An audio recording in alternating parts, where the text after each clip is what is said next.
இதான் நம்மளுக்கு main entrance. So இந்த வித் பார்த்தோம் அப்படின்னா 12 feet 3 inches இருக்குது. சென்டரில் வார்னிங் டைல் வந்து 8 feet கொடுத்துருக்கோம். 8 feetக்கு டபுள் லேயராக கொடுத்துருக்கோம் 2 feet வித்துக்கு. அப்படியே ஸ்ட்ரைட்டாக போனோம்னா இந்த லென்த்து நம்ம மெயின் ரோட்லேருந்து இந்த ஆர்ச்சோட என்ட்ரன்ஸ் முடிய 15 feet 9 inches இருக்கும். அதான் எங்கள் காமிச்சிருப்பேன் 15 feet 9 inches. ஸோ இதில் எனக்கு வந்து சென்டராக வந்து 8 feet லென்த்துக்கு வந்துட்டு வார்னிங் டைல் கொடுத்து ரெண்டாக பிரிச்சிருப்பேன். ஸோ இதோட வித்து பார்த்தோம்னா 11 feet இந்த இடத்துல. இங்கே இந்த கார்னர் 11 feet. அதான் உங்களுக்கு காமிச்சிருப்பேன் 11 feetனு. இந்த 11 feet. ஸோ எனக்கு அங்கேருந்து ஒரு 13 feet 44 feet 4 inches எனக்கு வருது. இங்கேருந்து அந்த அவுட்டர் முடிய ஒரு சின்ன ஒரு கட்டிங் மாதிரி இருக்கு இல்லையா, லெஃப்ட்டில் ஒன்று கட் ஆகும், அதே மாதிரி ரைட்டில் ஒன்று கட் ஆகும். அது முடிய எனக்கு வந்துட்டு 44 feet 4 inches 13.5 meter. நேராக போனோம்னா ஒரு 10 feet டிஸ்டன்ஸில் ரைட் சைடில் நம்ம டெய்லி மேப் வைக்கிறதுக்காக ப்ரொவிஷன் கொடுத்துருக்கோம். சென்டர் இதுதான்.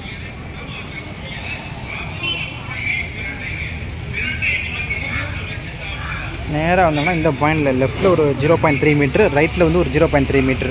1 feet 1 feetக்கு லெஃப்ட்லையும் ரைட்லையும் பிரியுது. இப்போ இதோட வித்து பார்த்தோம் அப்படின்னா நம்மளுக்கு 3.9 meter 12 feet 10 inches வந்துருச்சு. ஸோ அங்கேருந்து எனக்கு வந்து 3 meter. ஸோ எனக்கு இங்கேருந்து ஸ்ட்ரைட்டாக எனக்கு 3 meter. அதே மாதிரி அங்கேருந்து எனக்கு ஸ்ட்ரைட்டாக எனக்கு ஒரு 3 meter. ஸோ இது நம்ம ஸ்ட்ரைட்டாக வந்துடும். அதுக்கப்புறம் எனக்கு இங்கேருந்து எனக்கு இன்க்ளைண்டாக போகுது இந்த லைன். இன்க்ளைண்டாக போகிறனால நம்ம அந்த பாயிண்ட்டை எப்படி நம்ம கண்டுபிடிக்கலாம் அப்படின்னா, எனக்கு இந்த பாயிண்ட்லேருந்து அந்த டிஸ்டன்ஸ் பார்த்துட்டேன். அதாவது 1.35 meter. அதே மாதிரி இந்த பாயிண்ட்லேருந்து, ஸோ இந்த அவுட்ரு பாயிண்ட்லேருந்து அந்த டிஸ்டன்ஸையும் பார்த்துட்டேன். பார்த்தோம் அப்படின்னா 3.3 meter. ஸோ இங்கேருந்து ஒரு 3.3 meter, இங்கேருந்து ஒரு 1.5 meter போட்டால் எனக்கு அந்த பாயிண்ட் கிடச்சிரும். எனக்கு அந்த பாயிண்ட் கிடச்சிருச்சு அப்படின்னா அந்த பாயிண்ட்லேருந்து அவுட்ரு நான் பிடிச்சிருவேன். அந்த அவுட்ரு எனக்கு இருக்குது 5.5 meter.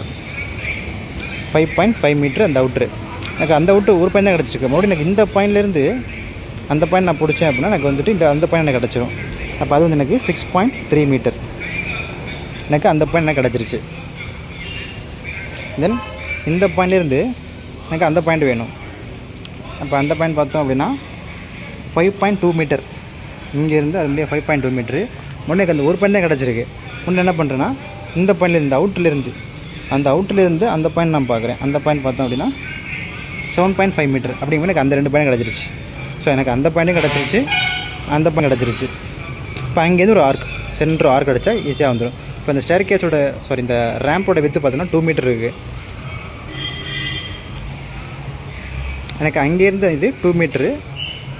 இந்த பாயிண்ட்லேருந்து இந்த பாயிண்ட் வந்து இந்த பாயிண்ட் வந்து 5.6 meter. அதுதான் கொடுத்துருப்பேன்.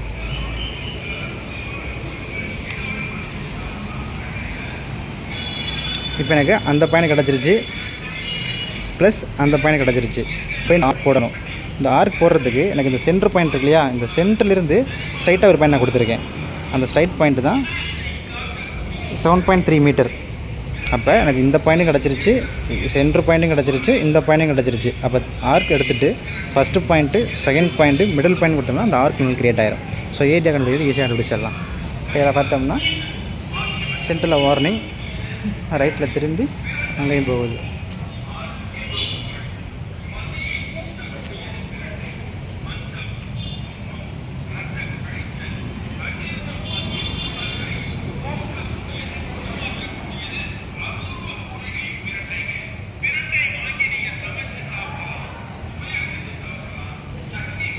இங்கே வந்துட்டு 1 2 3 4 5 6 7 10 feet இதில் கொடுத்துருக்கோம். 10 into 10 20 வரும் எனக்கு இதில். இதுதான் ஓவரால் பாத்வே ஏரியா.